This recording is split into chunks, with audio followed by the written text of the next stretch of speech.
Welcome to Opening Minds, Opening Hearts, a podcast about the transformative practice of centering prayer. In each episode, we will talk to friends of Contemplative Outreach about their personal practice. Listen in as our guests share insights about the teachings of Father Thomas Keating, how the practice impacts their work in the world, and their thoughts about how centering prayer connects to the living traditions of contemplation and meditation. We are your hosts, Colleen Thomas and Mark Dannenfelser, centering prayer practitioners and contemplative life seekers who love to talk a little too much about how the practice of contemplative prayer transforms our inner and outer worlds. Our hope is to open the door for you to explore more deeply this powerful practice of centering prayer. Welcome to Season 4 of the Contemplative Outreach podcast, Opening Minds, Opening Hearts. I'm Colleen Thomas. And I'm Mark Dannenfelser. Hello again. I'm glad to be back. Season 4. I know. Season 4, a whole new season, new conversations, new guests, new friends. I can't believe this. This is the 4th season. I know. And we had a really long pause between season 3. We really didn't record episodes much of 2025 at all. No, I almost forgot that we were doing a podcast. Yeah. But that was good, too. A little break to absorb so much from those first 3 seasons. Yes, absolutely. Especially that last season was some really deep conversations. You know, it's strange to have a podcast about centering prayer and talk about centering prayer because it is a method and there are guidelines and it's something that we do for 20 minutes twice a day. But what happens in centering prayer is really hard to talk about, the experience. It is, and it's such a deep practice, and a lot of the talk about it runs pretty deep, too, so it's easy to get caught up. I think you and I have talked about this for this season, too, where we don't want to get too technical about all of it, because in the end, it's an experience and it's a relationship. But there are some very, I think, intriguing kinds of concepts and things that are at work during the practice. So that's our challenge, isn't it? To strike a balance and explore some of these terms that Thomas used and still always come back to the practice and the direct relationship. Yeah, and he's a good teacher for that too, because his whole life's work essentially was putting language around an experience of intimacy with the divine through contemplative prayer. And he did it. I mean, loads and loads of words and videos and teachings and audio recordings and Sounds True podcasts and dialogues with Richard Rohr. And that's what he did. He committed his life to helping us understand what happens that really can only be understood by having a personal experience. But he gave us language for it. Gave us language, yeah. And it's such a major, major contribution to the Christian contemplative tradition. He had such a keen mind that he was able to look at other disciplines outside of contemplative practice or Christian spirituality. And that's a little bit what we are going to be looking at this season. What's happening when we sit like that in centering prayer, 20 minutes, twice a day, or whatever the time frame is too. What that leads to. Yeah, which in a nutshell leads to healing. Yeah. Which in itself is a bit of a loaded word in our current times because everybody's talking about healing. I mean, were people talking about healing like this 20 years ago? No, nobody was healed 20 years ago. No, I don't know about that. No. I guess it was different language. I like to think of healing, even the root of that word, it means wholeness, really, health. And if you think of overall health, you think of wellness or wholeness, which relates to holy. So to be whole is to be holy in that sense. You could see it from both angles in terms of the language And Keating he combined a lot of those kinds of terms. Like he has this term divine therapy. Yeah, It sounds like psychology, but it sounds like spirituality. It's right, divine therapy. right. Yeah, that's key for us this season. We're holding this theme for this season, the divine therapy, Yeah. healing the emotional wounds of a lifetime. I mean, that's a classic Keating, two classic Keating phrases there. This way of calling God the divine therapist and the practice of centering prayer, he calls the divine therapy. And he says that the fruit of this practice, of this divine therapy, is to heal the emotional wounds of a lifetime. That's a lot of work. Yeah. Thankfully, we don't do it on our own.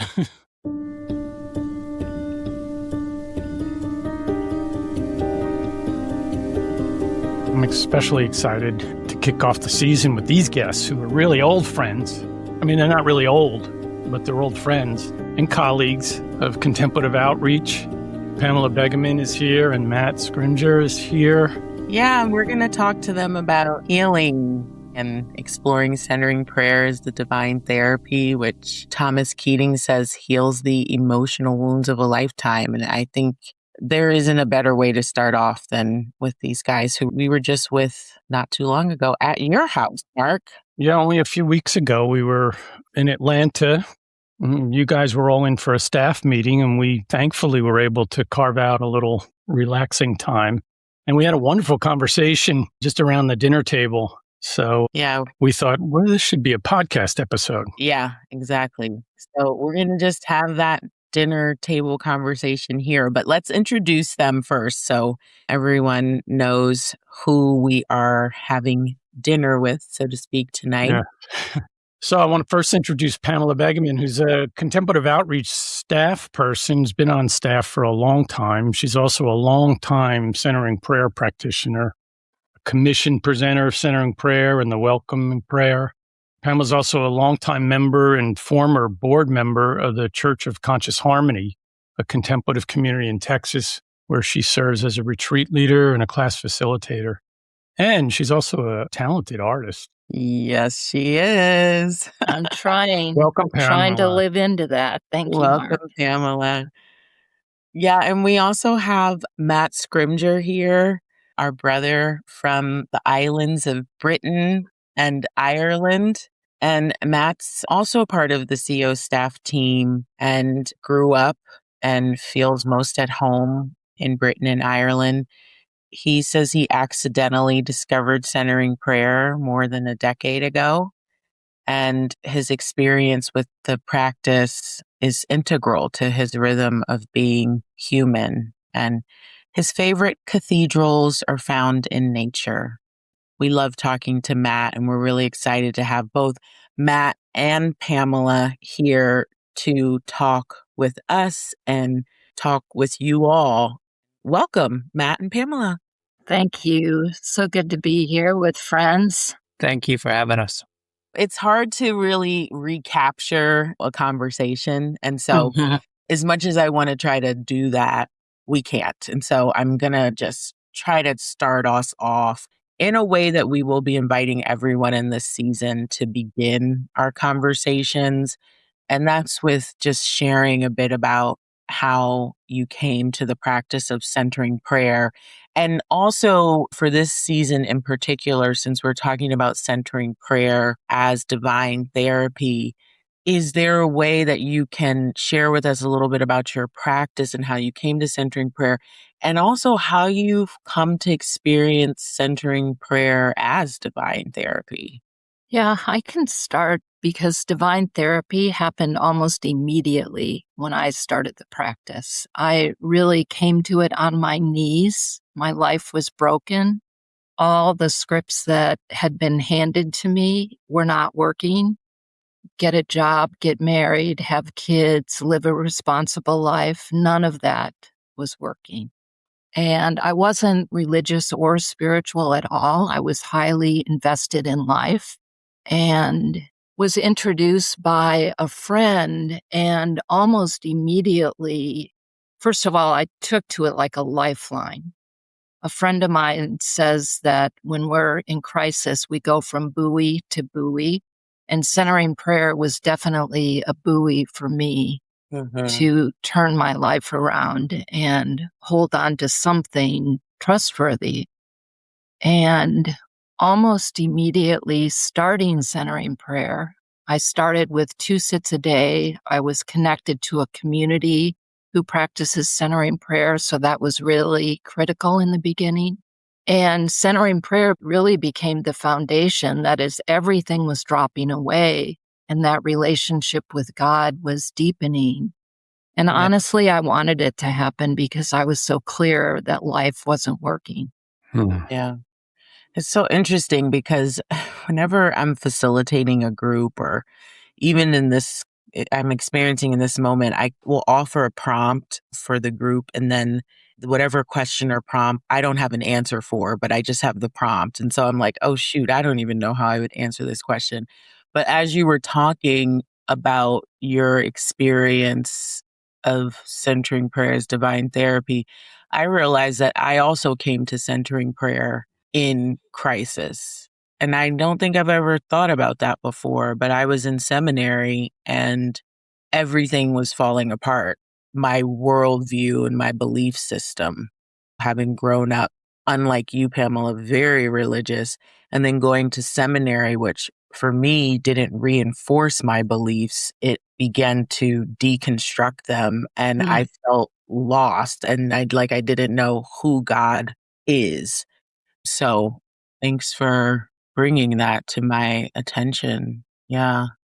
Matt, do you have an experience? I mean, I think my experience of the practice, it's like one of those stories that is maybe so old you've forgotten exactly how it began. But I think it was, I was reading a lot, a monk by the name of Sebastian Moore, who had spent some time teaching in the States, but was really a kind of posh English monk from an abbey in England. And he was a little bit like Thomas Keating, maybe, very well read, very interested in the emergence of the new sciences and psychology particularly.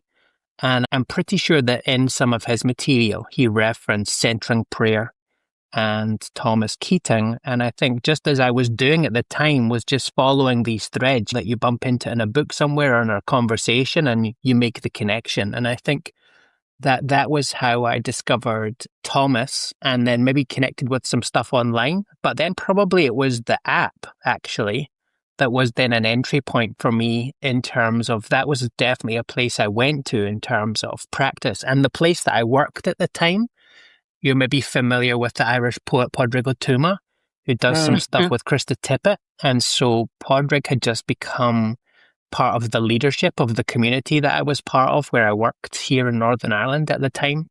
So as part of our daily rhythm, we'd always had this space, which was called the Cree, which is the Irish word for heart. And so partly with Padraig's influence, we started using silence in that space. And so very naturally, I had a space where this was a place I worked for 10 years from 2007 to about 2018. And so we had a natural rhythm of silence every morning. And so that really supported my leaning into and experiencing the practice of centering prayer. Thanks, man. It's funny listening to you and reflecting on my own trajectory or journey to centering prayer. There's a theme of what I was looking for. That's what emerges for me, what I'm looking to get from that. And then you hear things like an introduction into silence, which doesn't seem to be like a whole lot of getting stuff, like I want information. And centering prayer, it turns out, is not a lot about getting in that kind of sense of it. Keating says that too. The discipline is designed to reduce the obstacles, not give you a bunch of stuff, but actually get rid of some stuff. And those are the obstacles to what he says is free-flowing grace. No need to earn it. Just get the things that block it out of the way. You're reminding me, actually, that a question was asked of me at this time of crisis, which the question was, who are you? Who are you beyond all your roles? And I could list 10 or 15 different roles I had at the time. But when I had to answer the question without the roles, I couldn't answer it. And so part of what I was looking for is, who am I beyond all of this programming? And Thomas says that one of the purposes of divine therapy is to help you figure out who you really are.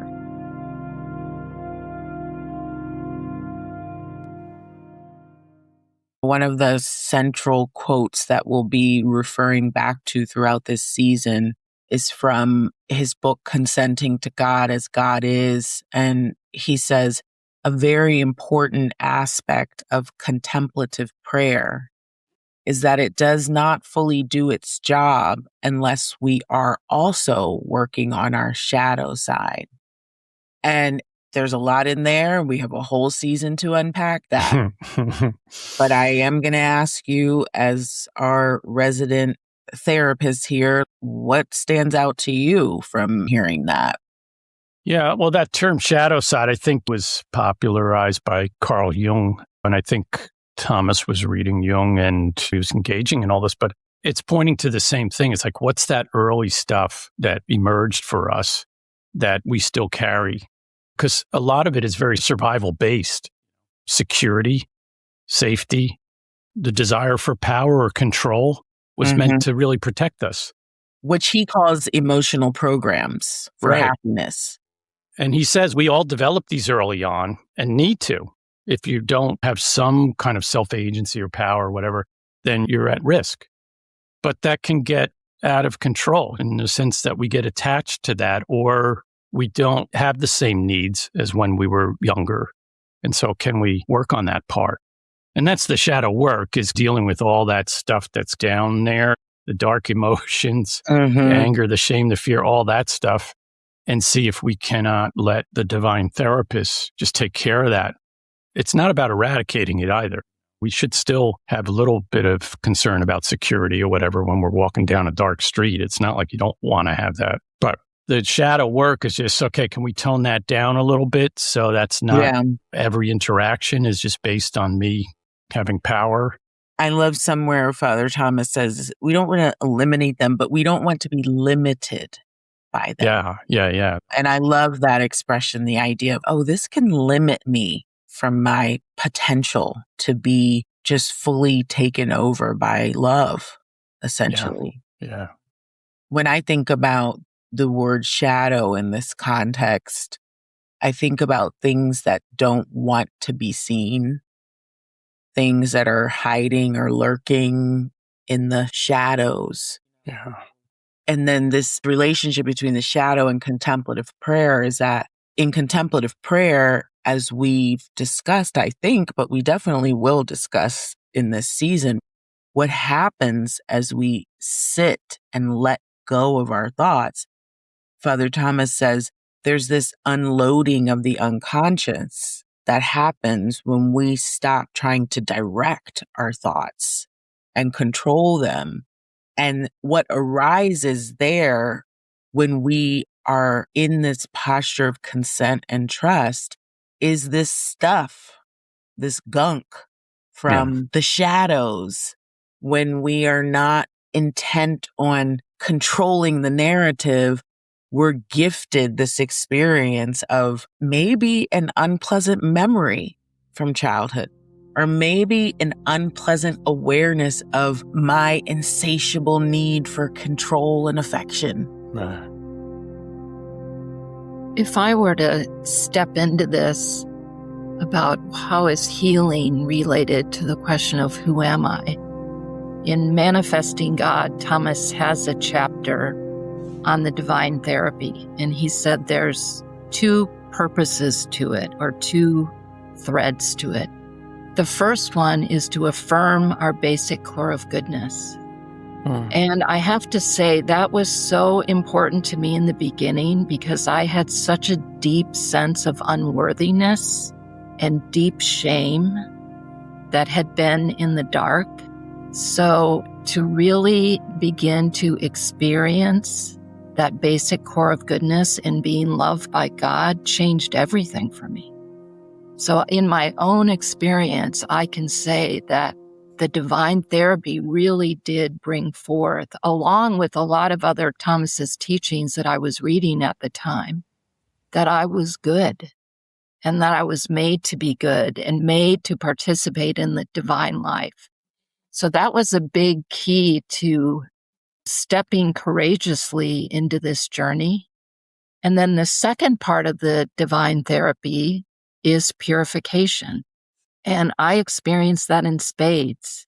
And that's when it's important to have the support of a community or a spiritual director, because otherwise you think you're going crazy. Yeah. You're being shown a lot of stuff and you're working through resentments and memories and maybe trauma in some cases. And it's important to be stabilized during that time of purification so that you can both feel God's love as well as feel the love of community to stabilize that healing process. So then what happened to me over time is the question changed. It went from who am I? Now I don't even care. To what am I? To what am I? Mm-hmm.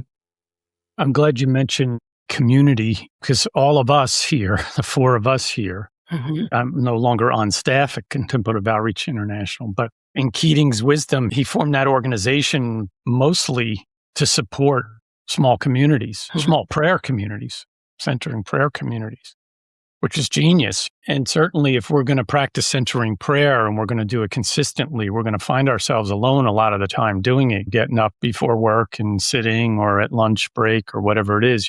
But then to have a community that is part of that healing. Yeah, it's part of the genius also of technology where even now, like Matt in a rural area can have community online. Yeah. I want to say something about what you just said too, Mark, about community, because it made me think of the most fundamental teaching of Father Thomas that I always go back to, which is that prayer is relationship. Mm-hmm.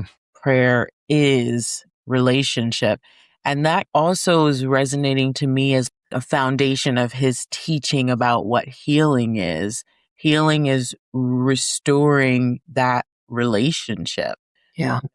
And that can't happen without what Pamela's talking about, the fundamental core, our basic human goodness. And that this healing process has a lot to do with reorienting ourselves, who am I, rightly to this original relationship, Correct. which he also talks about our divine birthright is to be in this relationship in such a way that what more could we want? All of what our programs for happiness seek, the thing to be most desired is to be restored to this relationship of real intimacy and oneness. And I think that's what most of, when I think about healing from just a cultural perspective, because healing, it's a thing. Everyone's trying to heal out there. And not just the body, although that's connected, but something in the soul. And people are seeking healing. But it is really a desire, even if it can't be named, the desire is to know truly, who am I and am I alone? Who am I in relationship with? When I think about the darkest periods of my life, those are the questions that root me, are the sense of I don't know who I am and I feel all alone. It's an important distinction, too, to say that it's about a kind of restoration, not like fixing. We're not broken in that sense that need to be fixed. It's more about moving the obstacles out of the way so that we can be returned to that original core of goodness that's still there, just screened out by Keating's term programs for happiness, which are really survival mechanisms, desire for security and esteem and power and control and all that. That's like when we're feeling like we've got to protect ourselves, that we're isolated. Yeah. Let me share this quote because this came out of our conversation together in Atlanta, but it was after we parted ways there. You mean you're going to quote one of us? No. Okay, good. That wouldn't be good. I'm going to read this quote about Father Thomas, and maybe we can continue that conversation, not quote from him. It's from the Spiritual Journey series, Contemplation, the Divine Therapy. And he's talking about the Beatitudes and how we can understand healing the emotional programs through the lens of the Beatitudes. He says this: the physician doesn't heal people by killing them. And I think this connects to what you're saying, Mark, that we're not fixing. Mhm. So the physician doesn't heal people by killing them. We do not heal the wounds of childhood or the emotional programs for happiness by destroying the instinct itself, but rather we free what was good in this instinctual need. The biological need for survival is essential to keep going in this world when things are tough. It's only the limitations, the distortions, the malformation that the grace of the Spirit is healing in order to enable that level of consciousness. Once it's healed and brought into reasonable proportions, it can be integrated and contribute to the ongoing health and wholeness of the human organism with all its potentialities. Yeah, I like that word wholeness. Mm. To me, after decades in this journey, it feels like a journey of wholeness and freedom. And there's so much more energy that I have now that's just free and not constricted and restricted by programming. I mean, I literally feel like a different person, like there's been some sort of inner resurrection into a new kind of wholeness to be lived into, like a new great experiment. And I also think it's important to know that God never gives us more than we can handle. God never gives us more than we can handle in this journey. So even though I've talked about scripts falling away and my life changing, there was never more than I could handle in all of that letting go. I really love, in terms of the teaching, this idea of being faithful to the practice and then showing up in daily life and notice what we notice, because it comes up there, and what I'm able to see or what I'm aware of or what's brought to my attention, I think, in daily life, that maybe then helps me work through, actually, is this something that I need to let go of? Like a conversation I have with myself is, well, I just drive at the speed limit today. Just because I can, you know, I like to get there earlier. I do like that. I quite like speed in terms of velocity, but also I could just put the car in a gear where it'll just cruise and we might get there 10 minutes later, but actually everything might be a little bit more chilled and I'll be at ease. And so whatever those things are that help us be aware of ourselves and what's running in us, I think being mindful of that or getting insight into that is super important, because that's the stuff that if we're really getting into our practice, I think we're developing a capacity to notice or see that in ourselves. And it's when we have that awareness, I think, that actually some of that healing stuff is happening. Yeah, that's the light heals. When there's that inner awareness, that's the light of the Spirit. In the awareness is everything. And so it's back to not fixing, but becoming aware. And then the subtle changes take place. Like, I'm not going to say the thing I always say when my husband's loading the dishwasher. I don't have to do that today. Yeah. That's another form of wholeness, isn't it? That it enters every part of our daily life.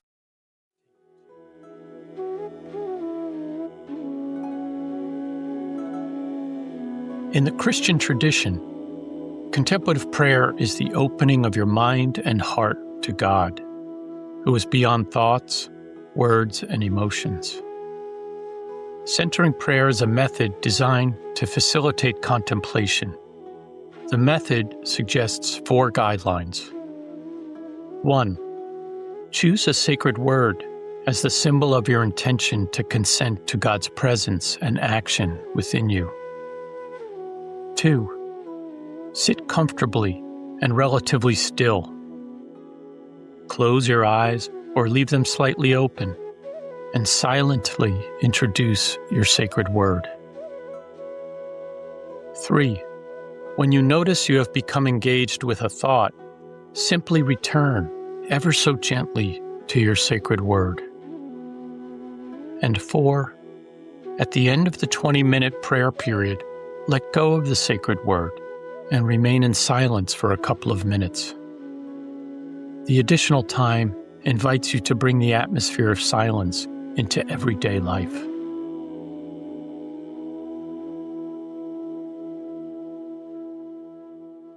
By the way, Matt, I'm thinking if I ever visit the Emerald Isle there, I'm going to be certain to remember not to get in the car with you. I see. And I was thinking opposite. I'm like, yeah, let's go. Let's go for a fast ride on curvy roads. You know, Keating seems to have, as we're talking about this too, it's so wonderful because there's so much there in his teaching and there's such a beauty to it that it touches all these things that we're talking about. And he had such a keen intellect. He was talking across traditions too. Because of that, it's a variation on the wholeness. It's touching everything and it's not just exclusive to Christianity. And he was also very interested in what the sciences are saying about that. Mm-hmm. He became very friendly with Ken Wilber. They discussed all of this, who was looking at consciousness. And Wilber said meditation alone will not dismantle split off parts of the psyche. And Keating was interested in that. Like, is it healing the whole enchilada? Is it touching all parts of our life? Yeah, and that's so important, Mark, because when you both were just sharing about the healing and awareness, I think you said, Matt, it brought to mind that healing doesn't feel good all the time. And that's a cultural myth too, like, oh, I need some time for healing, so I'm going to go to a spa, or I'm going to go on this lovely wellness retreat. But it's like coming to awareness of my need to manage how my partner puts things in the dishwasher, or what's motivating my need to drive fast. That awareness brings up a lot of icky, uncomfortable feelings. Hence the need, like Mark, you were leading to. What is the role of these other supportive modalities and practices in our healing journey?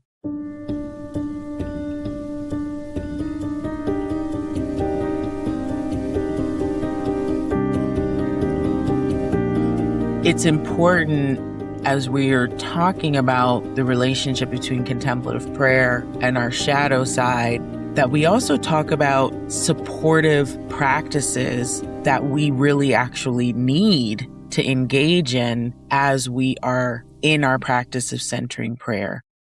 One of those being psychotherapy. It helps to have somebody help us unpack this stuff. What is the intention of psychotherapy?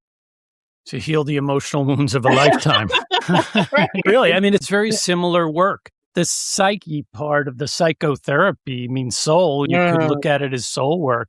And I think Thomas saw this. It resonated with what at the time was modern psychology and has continued on, these different modalities that are not opposed. They actually work together. And that sounds like a lot of work too. And it is at times, if we're going to add work around, say, trauma, which is one of the things that may be creating problems for me today. But he also kept it very simple. He's like, just sit in a certain way, in silence, and have a sacred word that you return to. That is the basis of the whole work. Yes, we need these other supportive modalities that work hand in glove with the practice.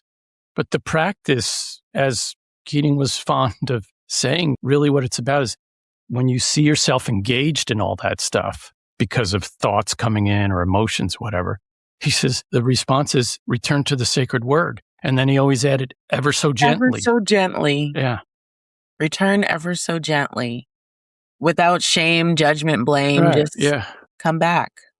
And it turns out that's extremely powerful. And that's also what we find in other modalities like this, like mindfulness and other meditative traditions, where they just, because those are based on a practice of letting go or letting be, however you're comfortable saying, something comes up, and rather than reacting to it, a memory, you could practice just letting it go downstream.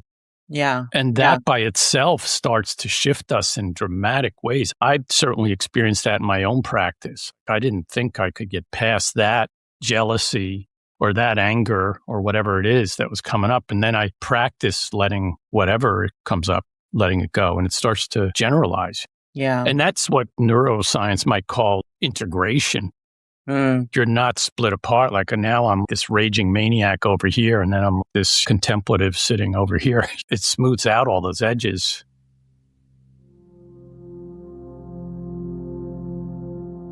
Because I was connected with a contemplative community, we had lots of structures.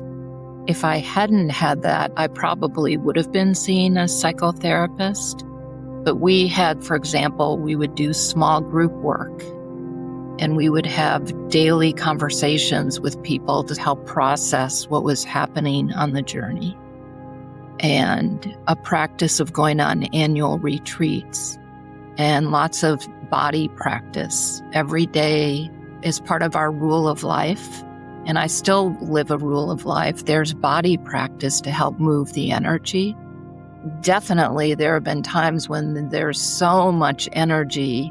If you just call it energy calling, for example, and just keep it neutral, there's just a lot of energy that's moving with these practices. And then the welcoming prayer really became an adjunct practice for feeling the energies in the bodies and learning how to surrender on the go.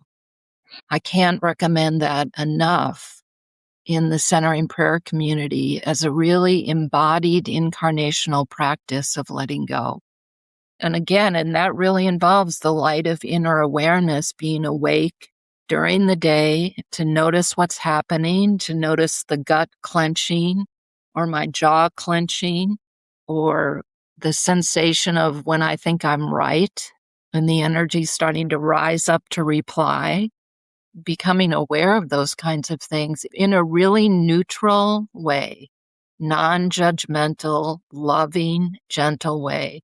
Has been, especially that gentle part for me, because I was raised in a perfectionist family. So just to learn to be gentle, that's a teaching in itself for me.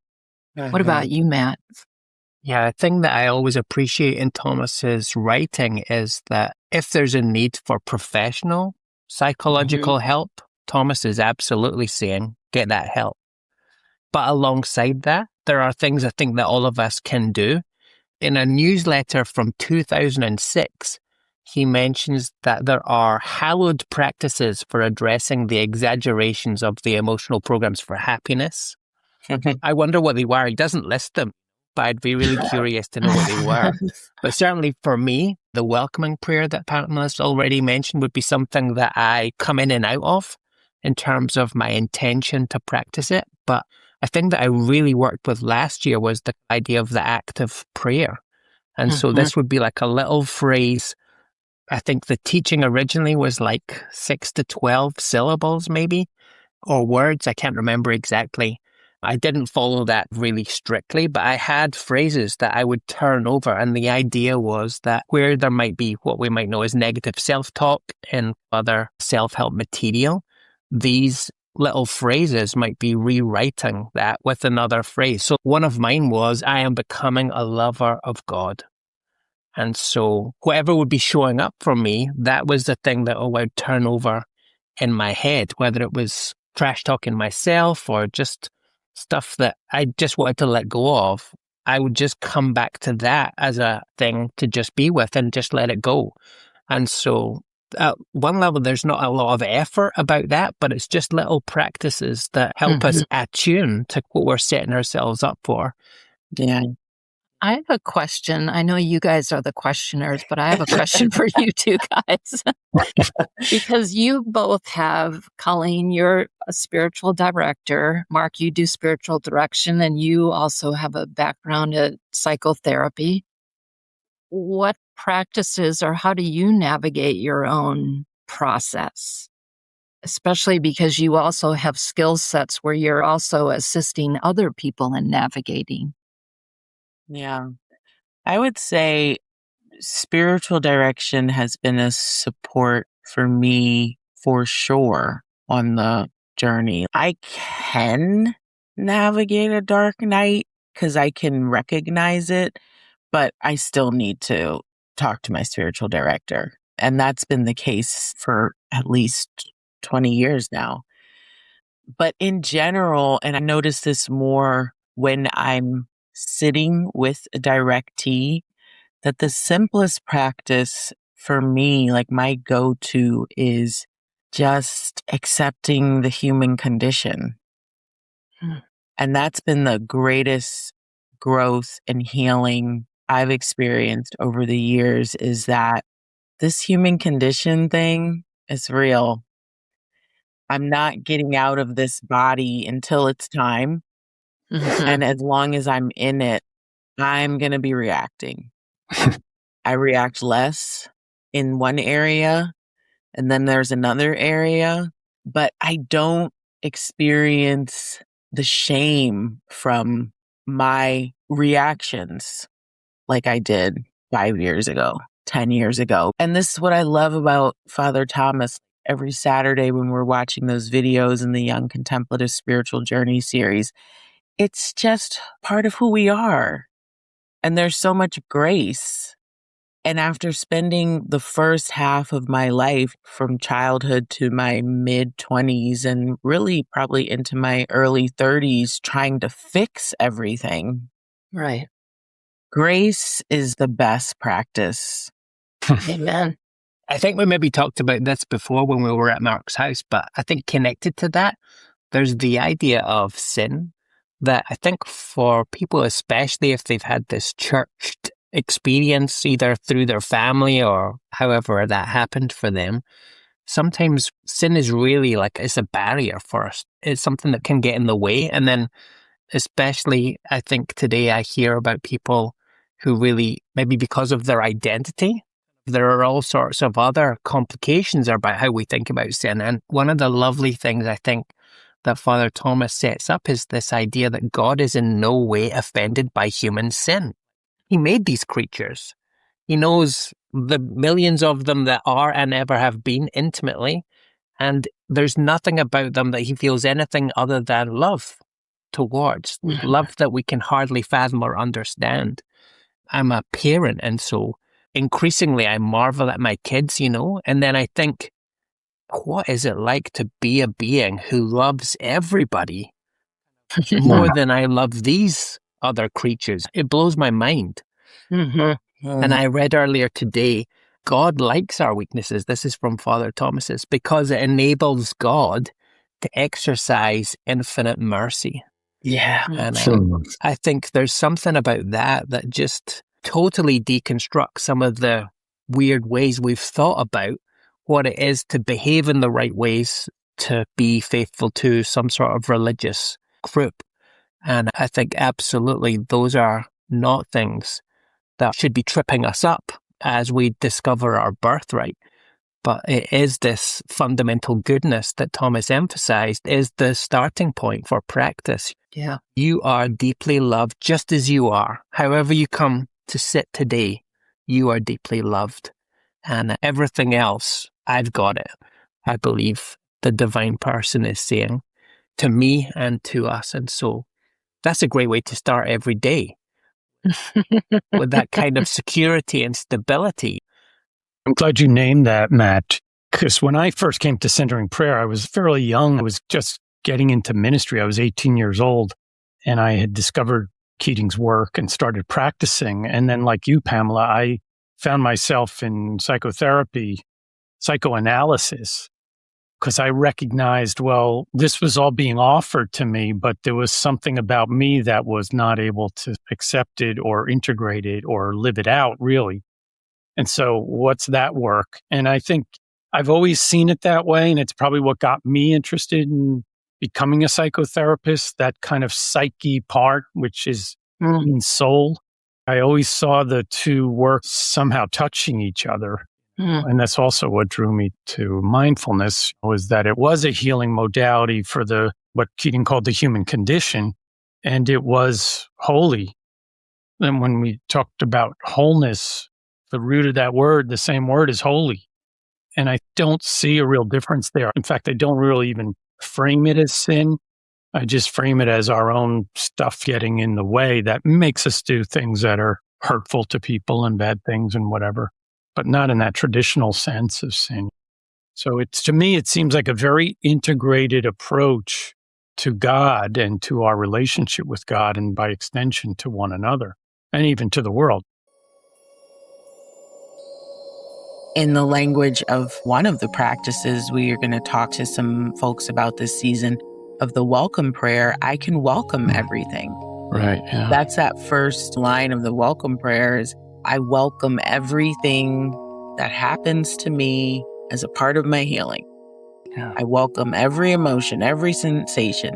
It reminds me of that Rumi poem too, The Guest House. Yeah. I love that. It's just like, we're all here. We're all here. Welcome and entertain them all. Yeah. Welcome and entertain them all.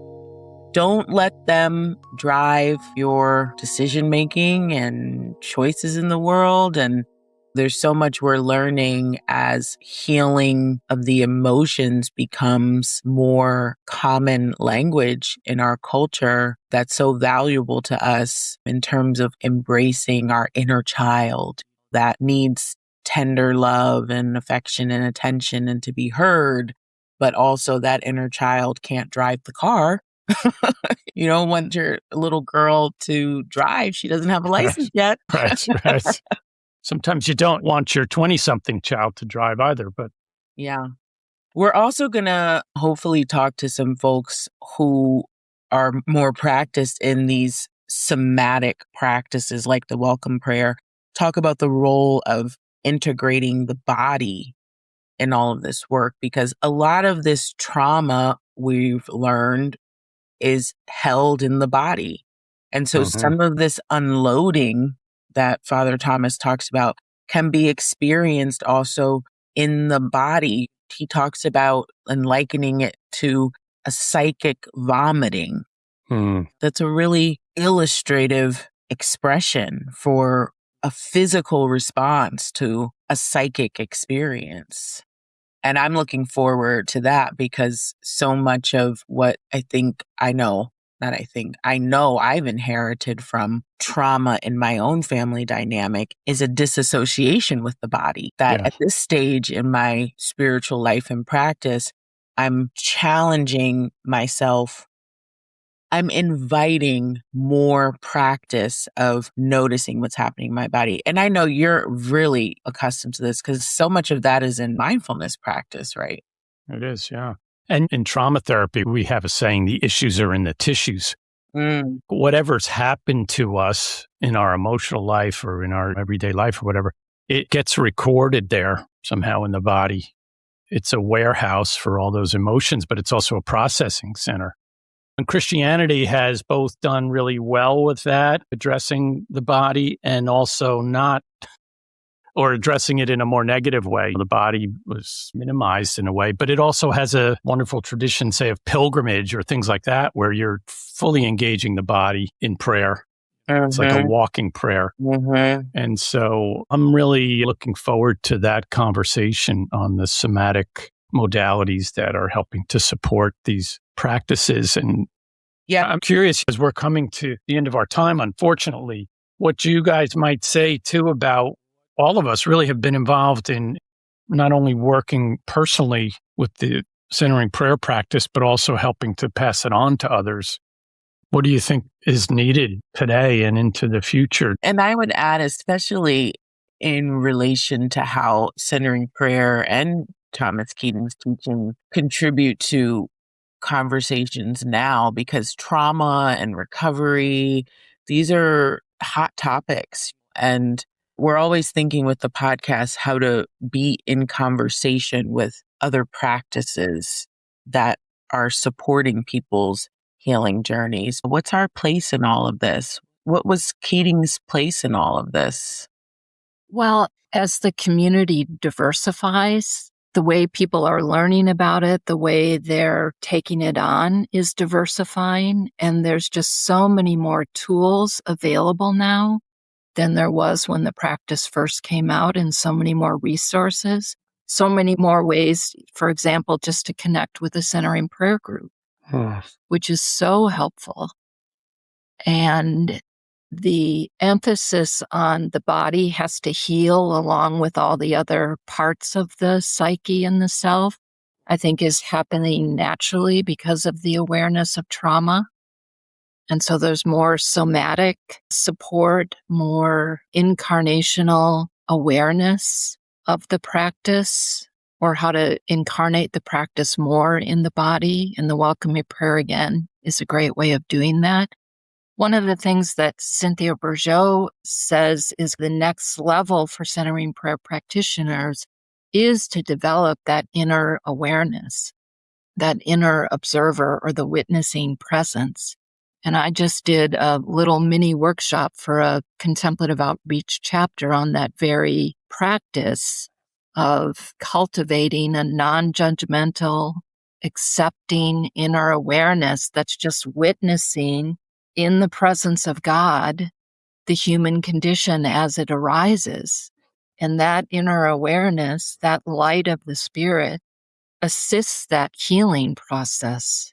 And it starts to move away from the psychological reflection and the focus of psychology just into embodied presence. Mm. So I think that's one of the places that I hope to see some skillful means arise in the community. You've certainly assisted in that, Pamela, with the meditation chapel and making so many prayer groups available to people around the world. Yeah, that's really an amazing interspiritual, interdenominational community, and where that diversity is really flowering and people are sharing their own journeys and modalities. So yeah, it's a great resource.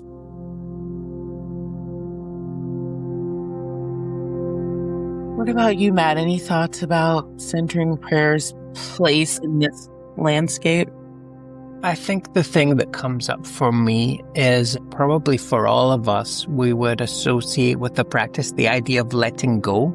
Mm-hmm. And I think it's also true that there's a level at which people will be invited to let go of the practice. I think Thomas speaks to that explicitly as they go deeper into experiences of contemplative being and practice. Thomas, I think, talks about this as the contemplative dimension of the gospel, of that good news, of what it is to be human. So I think for centering prayer, I imagine that what is required really for the future is this stewarding of what we've received, but being open to what is to come too, the evolution of things. I mean, Thomas was massive for experiments, trying things out. And I think that that should still be something that I would expect to see in the future. At one level, it's not about centering prayer. This was just the way that Thomas and Basim and William just received this together in the community that they were part of at the time, with the understanding that they had at the time in a world that's struggling to find goodness in the day-to-day. I think one of the big things is how is it that we can be vessels that carry and share loving goodness, or what Thomas might call as utmost charity, into the store that you're in, the workplace that you're in, the places that you socialize, the families that we're part of, maybe especially where there's lots of different views or divisive things that are all over our media. I come from a post-conflict place here in Northern Ireland where there were decades of physical violence. And one of the big lessons of this place is that peace begins with me and the relationships that I have with my neighbor. And so wherever we are in the world, whatever our communities are dealing with, we can choose to be people of peace and people of charity towards our neighbor as well as to our friends and families. And I think practices like centering prayer help us to be resourced, to be these kind of human beings living this kind of way with one another, even when that means living with people who see the world very differently than we do. Yeah, and Father Thomas's focus on utmost charity, just this radical capacity and willingness to love no matter what. Yeah. No matter what. Yeah. That's what I wish for. Yeah. That's why I'm in this. Yeah. Love ourselves no matter what. Love each other no matter what. Love the enemy no matter what. Love the enemy. That's right. Yeah. Yeah. Thank you both for being here and for sharing so deeply. And I feel so grateful to be companions on the journey. In that true sense of the word, companion, one who shares their bread. Yeah. I wish we could all have dinner together more often and more regularly. Well, I'm serving tonight, so if whenever you're in the area, like my kids, they just drop in for food. You better tell Tammy, Mark. Yeah. Give her a heads up. She rolls with it too. Yeah. Thank you so much. Really, really lovely to share our conversation with an audience. And I hope folks will be inspired to maybe have a conversation of their own that they start with 3 or 4 of their friends on the way. And help each other to wholeness. Yes. Yes. Yes. Amen. Yeah. Amen. Amen. Thank you. Thanks for joining us on this episode of Opening Minds, Opening Hearts. Visit our website, contemplativeoutreach.org, to subscribe to the show on Apple Podcasts, Spotify, and wherever else you listen to podcasts. You can also follow us on Instagram at Contemplative Outreach LTD. To learn more about our guests and their work, you can find info in the show notes for each episode. If you enjoyed this episode, you might want to check out our YouTube channel, COUTREACH Outreach. Thanks for listening, and see you next time.